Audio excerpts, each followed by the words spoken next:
coronavirus. Lávense las manos, háganlo seguido. Coronavirus, coronavirus. Pónganse las pilas en la... Alright, today we have a serious video, let's dispense with the jokes.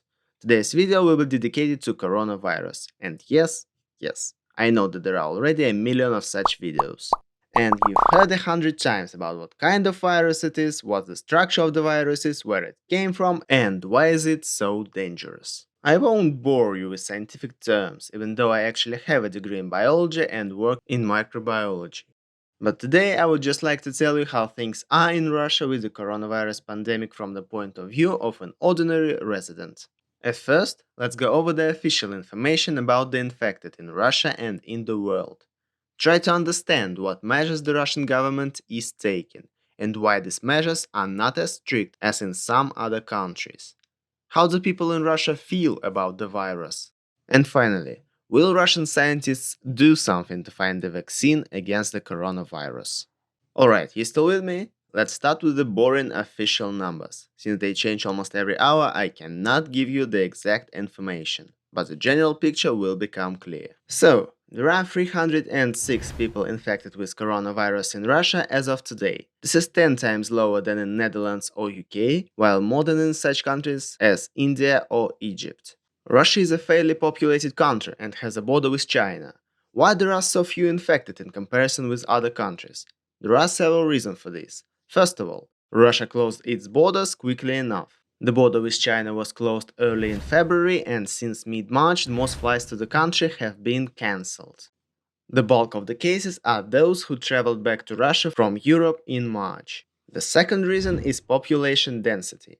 Most of the cases are in Moscow. Moscow is a human anthill in which such infections are transmitted from person to person much easier than in Siberia. In addition, the welfare of Moscow residents is higher than that of the average Russian citizen, so many of them actually have an opportunity to often fly to Europe. You can also argue that the climate plays its role too. Most likely, viruses are easier to transmit in a warmer climate, but this still needs to be proved. Finally, we come to the third reason, which is the most serious and the most controversial. Many people believe that such a small number of infected people is associated with a small number of tests for coronavirus conducted by medical institutions. Officially, Russia conducted 156,000 of tests, which is at the level of Australia, United States or Germany. However, with the same number of tests performed, the number of cases in Russia is 10 times less. What is it? Russians are immune to the virus? Or do authorities overestimate the number of conducted tests? Decide for yourself. I can only say that according to some mass media, Russian tests are less sensitive than their European counterparts. I can note that only 4 categories of people can officially and rapidly be tested for a virus. People who have returned from countries with a high number of cases in the last 2 weeks, their relatives, people returning to Russia from any country who have flu symptoms, and people who were in contact with someone from the first 3 categories. If you just have symptoms of a cold but do not fit into these categories, then it will be extremely difficult to be tested. Most likely you will be diagnosed with flu or viral infection and you will not get into the statistics simply because you will not be tested. So the real number of infected people in Russia is still unknown. Many scaremongers are already taking advantage of these. They send out hysterical messages in chat rooms and on social networks. They say that there are already hundreds of thousands of cases. Of course, it's simply not true. However, official numbers may indeed be lower than the real ones, simply because there are not enough tests made. In addition, seasonal colds and flu epidemics are very common in Russia, and 90% of Russians are so used to them that they do not go to hospital but simply stay at home. Perhaps many of us have already had a coronavirus and have not even noticed it. Now let's talk about measures that the government is taking to limit the spread of coronavirus. A simple timeline will help us here. As you can see, February was pretty calm. Russia closed the border with China and evacuated its citizens from there, obliging them to go through quarantine. The first infection within Russia occurred only at the beginning of March, when an employee of Russian Football Union was tested positive after return from Italy. The precautions have increased dramatically after this. Russian businesses have started to cancel foreign business trips and participation in international conferences. Self-isolation was ordered for Russians returning from China, South Korea, Iran, France, Germany, Italy, and Spain.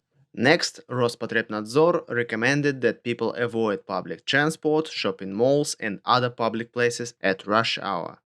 On March 11, Russia blocked air traffic with most European countries, and all mass events in Moscow with more than 5,000 participants were cancelled.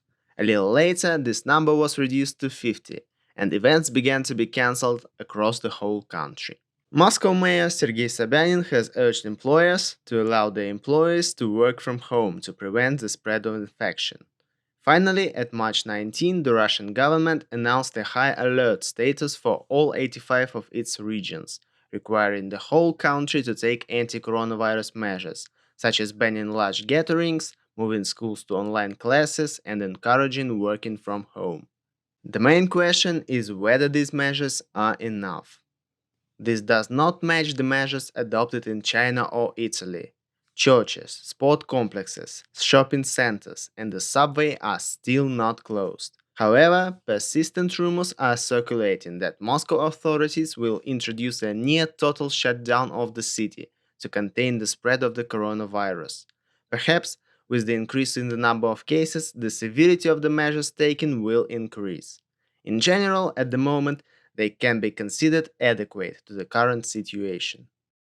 Now let's talk about how people in Russia feel about this situation. As per usual, there are two types of people. Some believe that there is no virus, that it is a common flu, that fools in Europe are panicking in vain, that television is fueling the situation, and that this will not affect Russia. Others are convinced that there are already millions of cases and nothing will save us.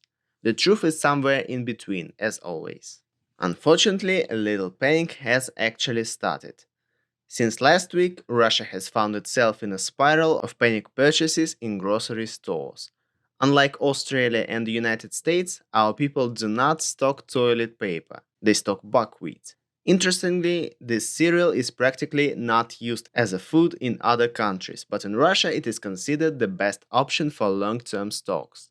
In addition, other products such as rice, pasta, canned meat, frozen vegetables have also disappeared from the shelves for a short time. It didn't come to fights, but there were some stressful days last week.